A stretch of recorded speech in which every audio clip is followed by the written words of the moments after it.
Hey everybody, I'm back. Oh yeah, I've been out for a minute. I think the last video I posted was like in December. It's just kind of been a shit show. I'm sure a lot of you can relate. So I'm actually going to get into that, kind of why things are so up in the air, what's been going on in the collective, what these energies have been stirring up. So if you have been feeling just out of sorts and just noticing a lot of loss or grief or releasing or letting go, absolutely normal. I'm going to get into that specifically around astrologically what's been going on, and then I mean all of that is just in conjunction with where we are evolutionarily speaking, like as humans. We're really ushering in this time of higher vibrational light that is hitting the planet, and we're being asked to hold more of it. And you cannot hold more light if you're holding on to darkness. And by darkness, I mean, it sounds so like evil. I don't mean it that way. I just mean not elevated. So I'm going to go into that, but then I also want to do a little bit about how to deal with your demons, because they are coming up. They're coming up hard for everybody. And you know, I'm sure you're familiar with what your own demons are, but basically anything that prevents you from healing, anything that gets you caught, it's kind of like that feeling of having your foot caught in a bear trap and you can't shake it loose and you can't get out of it, and it just will not let you go. And you see yourself behaving in ways and engaging in activities or attachments of some sort that are not healthy for you. And I just want to say, if you're in that spot, you are in good company. It's going around. And so I have a few things, suggestions that you can do to get through that time. You're probably not going to like what they are. But I'm just offering it. So first of all, I kind of want to start with March, first week in March, and kind of leading up into that. This full solar eclipse, the total solar eclipse, did a fucking number on us. And this is how I've been describing it to clients. It's like a gale force wind just knocked open your front door and just swept through. Anything that was not of your highest good was taken. And I don't mean like you were encouraged to let go of it and you just kind of sat in that. And no, it was like, we're done. And I think it's really interesting in how many aspects of that, how many things, like physical, tangible things, and attachments and relationships and behaviors and patterns, like everything, all of it in one kind of, it's like a mat. It's a mat that just got yanked out. So I want to go into why that is. And to kind of give context to this, I need to really talk about reality, what reality is and how it is created. We co-create our reality with spirit or with God or with universal consciousness or whatever you call it. But it is the ally with us to create opportunities for healing and higher growth. Higher growth meaning higher levels of consciousness that come through higher levels of self-love. That's what we're here to do. And so if you can imagine on the 5D level, 5D meaning fifth dimension, or what us woo-woo folk call the 5D, as opposed to the 3D, which is this current, the physical manifestation of what's going on in the 5D. If you can imagine just kind of a mat of energy, and everything that is there in your reality, it just exists as energies, as potentials. It's just a field of potentialities. And what creates your reality is your resonance, your frequency that aligns with each of those potentialities. So if all of the possibilities are out in front of you, but if you have a belief that you're not worthy, or let's take that out because it's such a broad thing. Let's just say your belief and what you heard growing up was being rich is hard, earning money is hard, saving money having money is hard. And that's what's going through your energetic system. That's what you're gonna tune into and attract. So you can have all kinds of resonant frequencies out there to choose from, and how you're going to choose is what you believe, what you live, what you value. All of these things create your belief system, and if your belief system is structured in such a way that it cannot allow for wealth to come to you without sacrificing and scrounging and saving and scrimping and doing all of these things to get wealth, and it's really hard, it doesn't matter what's out there for you. You're going to be honed in on energetically that reality, and so that's how you create it. And so I just want you to imagine your current life, your current reality is a field, and on that field, it's like a mat, an energetic mat, and onto it are hooked in all of these frequencies that you have aligned with. What's happening right now, and what this last solar eclipse did, was say to you, all this business is not in your highest good. This is done. And in that field, there might be jobs, there might be relationships, there might be financial difficulties. Everything is just kind of anchored in. If it is not able to elevate and go with you into a higher level of existence, it was taken. And it wasn't even a choice. It was kind of, I think up until this point, we'd kind of been given a choice, kind of. We were very much encouraged to let go, but that's hard. So if you didn't, and no shame to you, because we're all humans, we cling on, it's security, it's what we know. Fair enough. But what is happening right now in the history of human evolution is that we are asked to level up. We're always being asked to level up, but in this, it's like a mass consciousness. It's like a tipping point has happened. And I think it is because so many people are doing their internal work now. They're coming into truth and into light. And where there is truth and where there is light, shadow cannot exist. Darkness cannot exist. So what this might look like in your life is, and this is an example that I had recently with a client. This car this man had been a problem for, I don't know, probably a couple of years.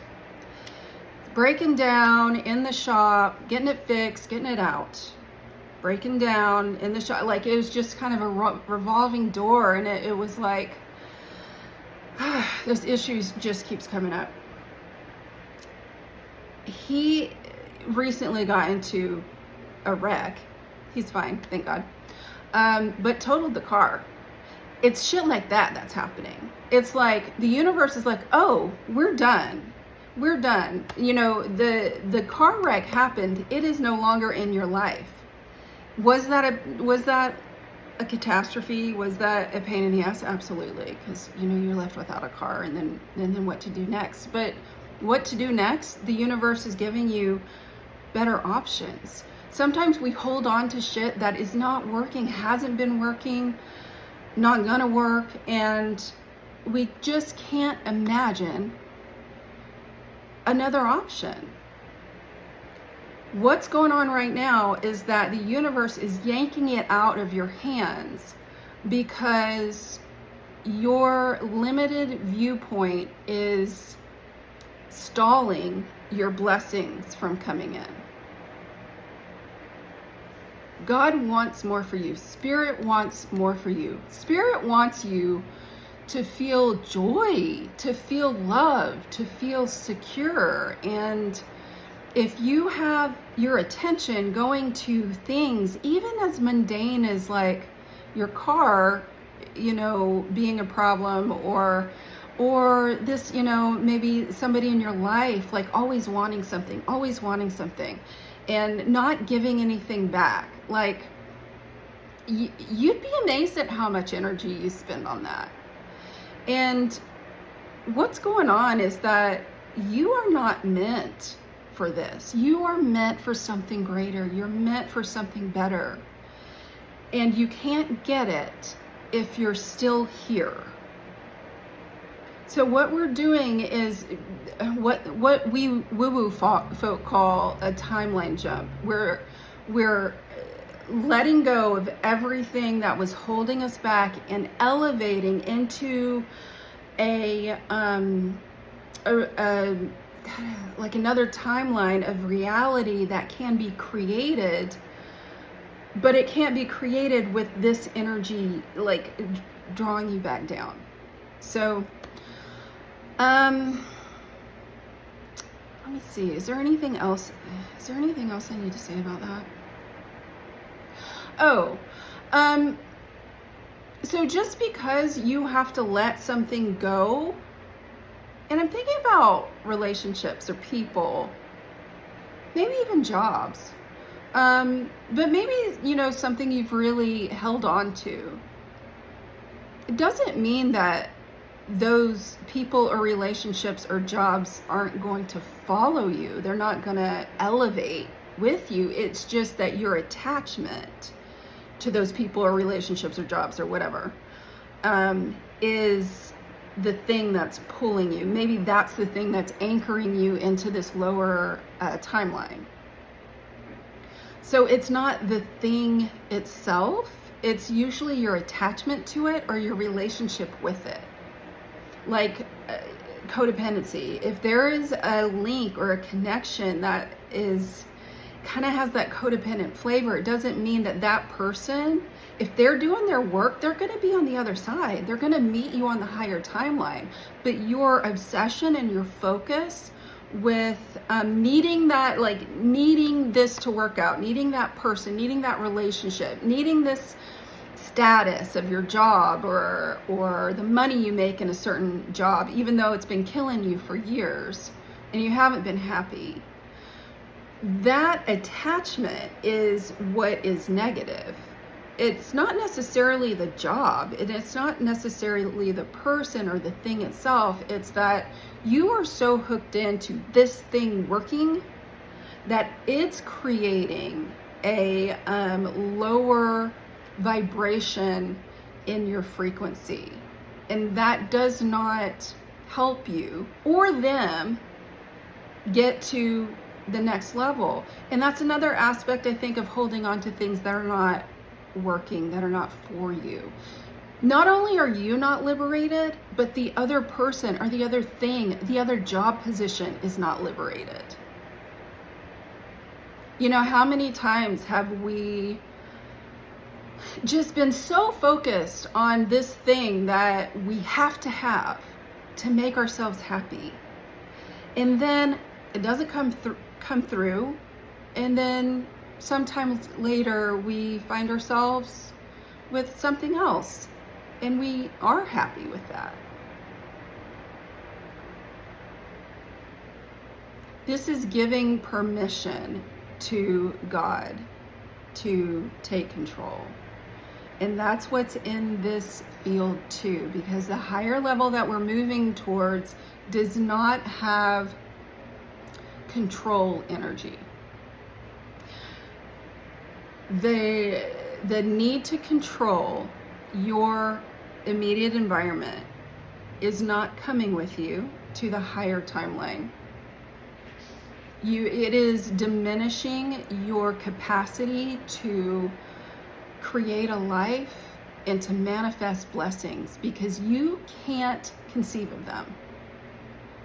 You can't even imagine how the good shit's going to get to you. And so when we focus on moving all the chess pieces in our lives to make this narrative that we really want fit, it's so much tension, and it shuts down any kind of movement that the universe, that God's spirit wants to bring to you.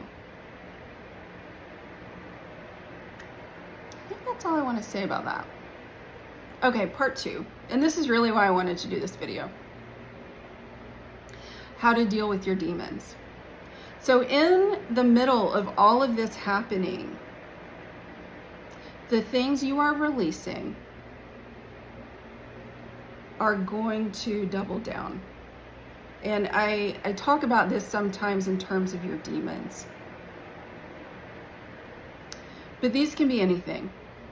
I'm specifically seeing like habits.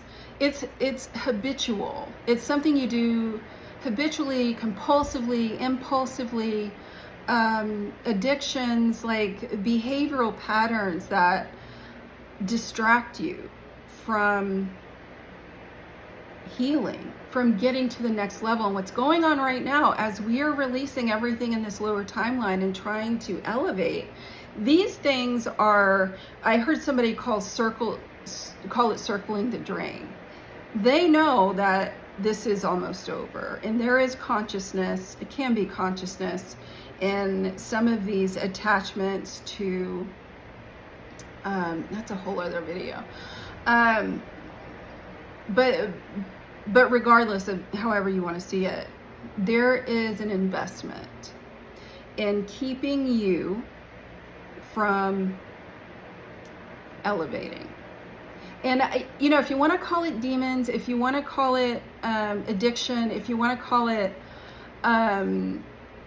compulsive behaviors, or, gosh, I'm just blanking. There was another term. Oh, like protective parts, defender parts, whatever. They all serve the same purpose. You have been in a place in the past where you needed them. So let's just say, let's take an easy one, like workaholism, like being addicted to working all the time and kind of using that as an excuse or an escape to have meaningful connections in your life. Really common, no judgment. What is happening is that these things are so active, they're keeping you distracted from what they are protecting you from. They think they're doing a good job. They think they are protecting you from, getting hurt in some way. All demons, protectors, defender parts have a job to do. They all have a job to do. That's it. It's not malicious. It's intentional. They were created in order to protect you. So at some point, maybe you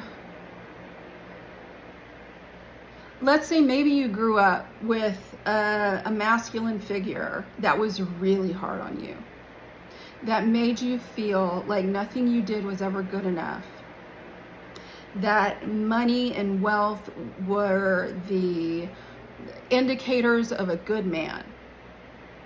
And let's say that that was really the only attention you ever got, and the only way that that masculine parental figure showed love. What develops is these defender parts of you that are the driving force of the workaholism in this case. Because those parts are saying to you, you're not shit if you don't get that promotion. You've got to hustle, you've got to grind, you've got to make as much money. You have to make more money than he did, and then then he's going to love you. That's just so sad. And I feel like a lot of men experience that. I feel like a lot of men have those relationships with their fathers where they just want to be told they're proud of you. Or, yeah, you just want to be told by your father, I'm proud of you.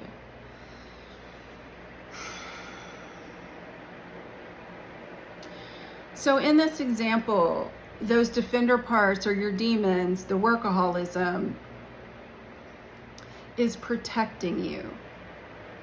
And I want you to kind of imagine, because this just came through today, and this is why I'm here recording this. This came through today of how to visualize this. Let's say that in the middle, there is a void. There's a dark. And I want you, if you can, to just feel into this. Just bear with me.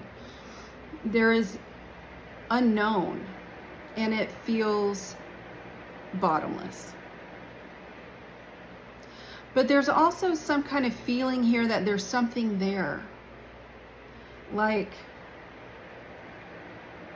it is needed to be explored, but it's also terrifying.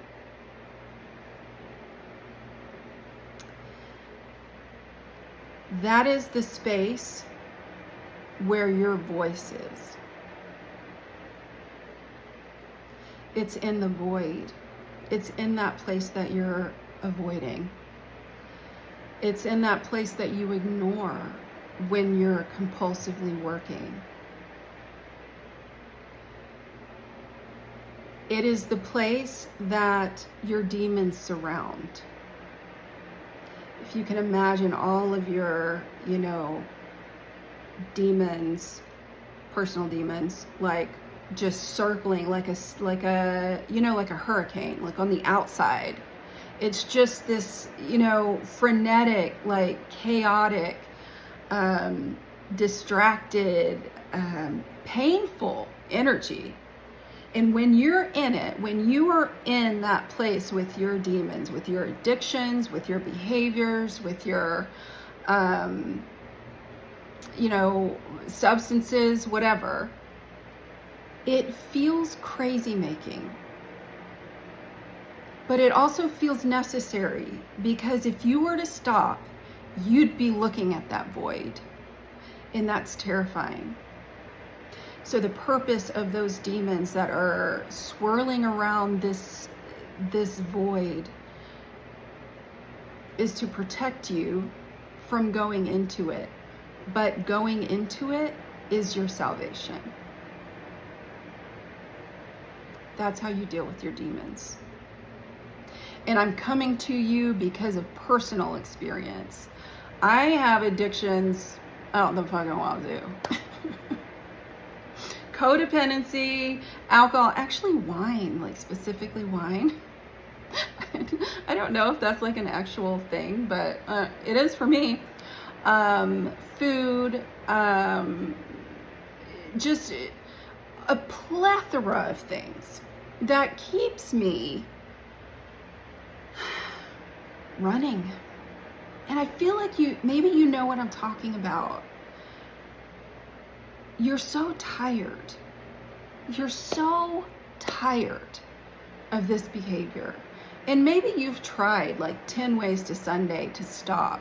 Maybe it's like, maybe you've gotten to that point in your mind where you're like, I get it. Like, I know what I'm doing. I know it's bad. I want to do another thing and I fucking can't. And what I have for you is that you have to go into your void. You have to skirt around those demons that are keeping you running in circles and exhausted and frustrated and not living your best life.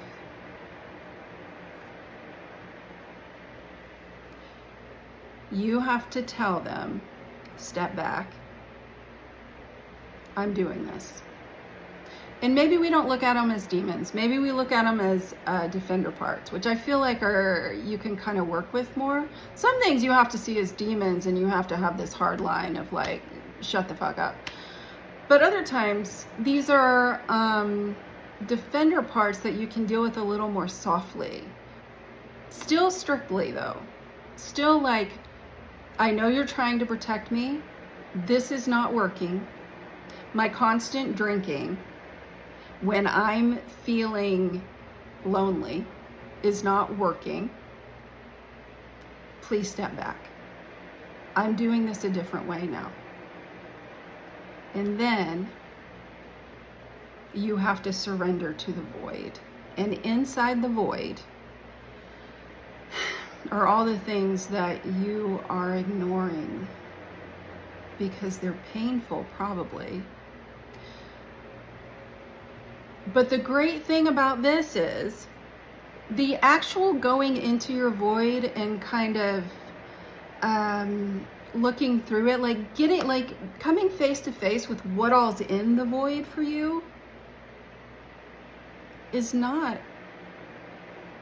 the hard part. That part doesn't actually hurt. And this is what you find out when you allow yourself to surrender to your void. When you allow yourself to sink into that place that you've been ignoring for so long, what you learn is, oh, this shit isn't scary. This part isn't scary. You know what's scary? The fucking demon ring. All of that craziness that keeps going on and on and on, and it's causing problems. It's causing problems in your life. It's causing problems in your relationship, your finances, like those behaviors and that constant fury of engaging with those demon parts or defender parts or whatever, the craziness is the scary part. And people can stay stuck in that for years, for lifetimes. You can get so disillusioned when you're in that cycle of, addiction or these patterns or these attachments or codependence or whatever the fuck it is for you. And like I said, I mean, if you're like me, you have more than one. Hey, welcome. But it's like you're fearing the wrong thing. The release into the stillness of your void is the place where you find yourself.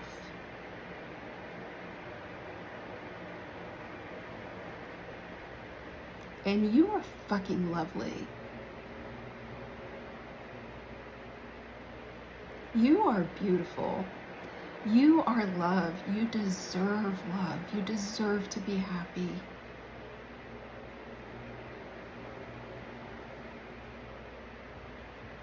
If you have addictions, if you are struggling right now, if you are engaging in the behaviors that you know aren't good for you, but you just can't stop, don't judge yourself.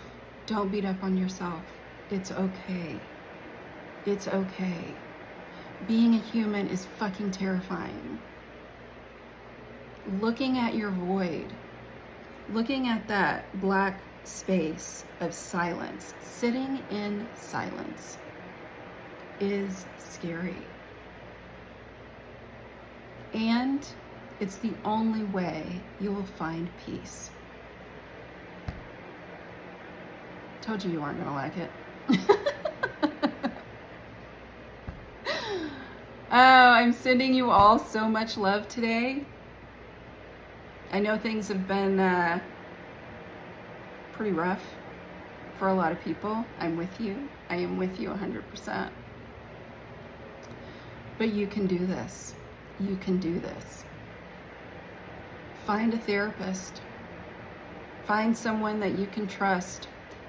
I mean, people can work through this shit on their own, but usually what happens is kind of an echo chamber type of thing, where you kind of go round and round with your own thoughts and you draw the same conclusions. And what's above and beyond that, because this is emotional work, this isn't cognitive work, you need someone to help you kind of be with the emotional space.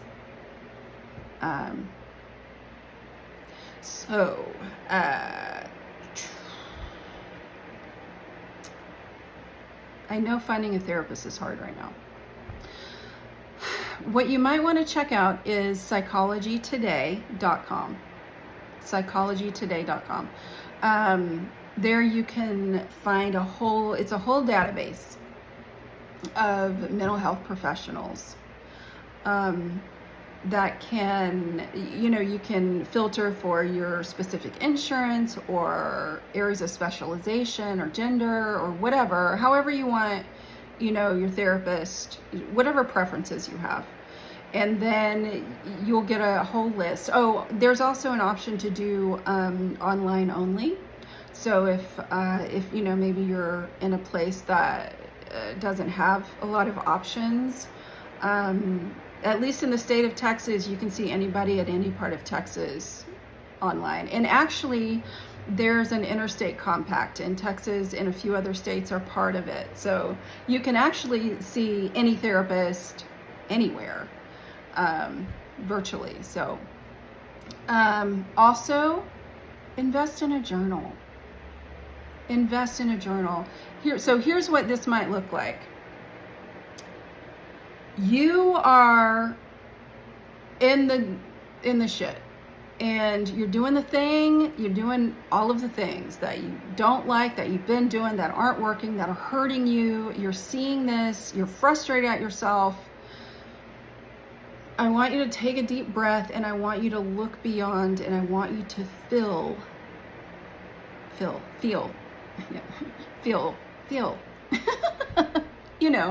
F-E-E-L, where that void is. And I want you to just at least sit on the edge of it. And I want you to get a journal. And I want you to write everything that you see in there.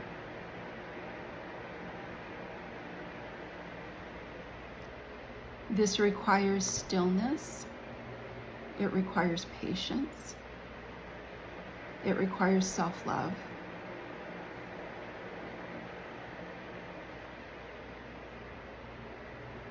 But you can do it. This is meant for you. All right, now I'm done. I hope that you're all doing well, and I'm sending you all so much love. Yeah, and until then, I'll see you next time.